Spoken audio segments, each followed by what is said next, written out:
Thank you.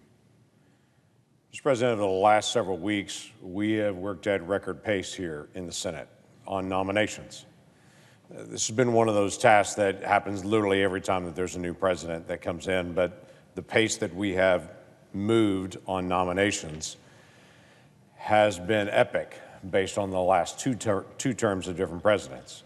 We have confirmed more people now in the Senate than were confirmed in the first 3 weeks of the Biden administration, in the first 3 weeks of the first Trump administration combined. It's because we've been willing to be able to run the clock and to be able to press this.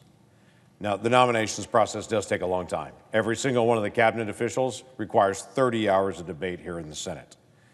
Each one of the other individuals requires 2 hours of debate here in the Senate, and we have 1,200 people total that we've got to get through. But at the beginning of this time period, we focus on the cabinet level officials. Moving, for instance, Marco Rubio, the very first day of the president being inaugurated, and we came into this chamber that evening and were able to move Marco Rubio. We started the hearings before the president was even sworn in to be able to make sure that we're ready. And we're literally doing hearings in committees, queuing up the next people, even as we're dealing with the folks that are on the floor to be able to make sure that we can move as rapidly as possible. This is not just about President Trump. It's about the United States and about us having a good operation for our government. Let me give you, for instance, Mr. President, you know extremely well, because you were part of this group actually, to be able to move him, but Sean Duffy was actually sworn in, his nomination was done, his hearings were done. We confirmed him on the floor of the Senate, and within 24 hours, we've got the worst airline disaster that we've had in 15 years.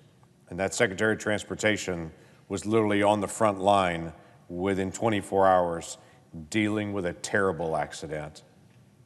It is important that we have people in these roles. We moved Doug Collins yesterday.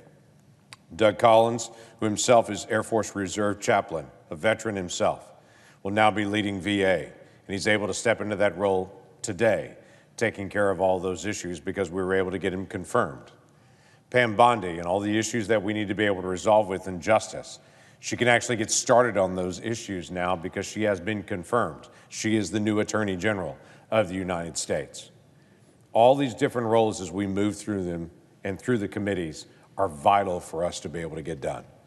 So we are fulfilling the tasks that we need to do, whether that be for Secretary of State and international policy in the chaos that's happening right now in the Middle East, or whether that is Scott Turner and his experience that he's going to bring to dealing with housing and urban development, and with people in poverty in our country that desperately are in need of getting access to housing.